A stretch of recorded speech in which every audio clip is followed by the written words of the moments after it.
देखियो हमर नीचा रहे छले पिंकी जा रहल छे, एकर सामान पैक भ गेले, दिल्ली जाई छे, देख लियो सबटा टोटली सामान पैक भ गेले, हमर घर खाली भ गेले, अइयो खाली क देलके। देखियो ई जेते आब कनी देर में, एकर सामान कौन नहीं छे जुट्ठी कहीं के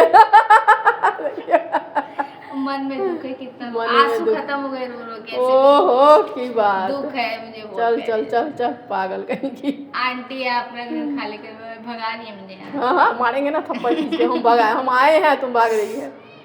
चलो तुम्हारा दूल्हा लेके भाग रहा है, तुम्हारा पति देव नौकरी जहाँ होगा वहाँ जाएगा ना। यही तो है, पापी पेट का सवाल है। क्यों पेट के लिए तो सब होता है, पेट के लिए ही सब होता है। सबसे बड़ा पापी तो पेट ही होता है। पापी पेट ले जा रहा है, देख लियो, नहीं तो नहीं जाती, हमरा छोड़ कर नहीं जाती ना। मुझे तो यही अच्छा लग रहा है, लेकिन चलो जितना दिन का जतरा था घर के अंदर घुसे रहो। चलो बाय बाय बाय। कोई आता है ब्लॉग डालेंगे बाद में, जब तुम चली जाओगी तब मैं देखूंगी। देखना।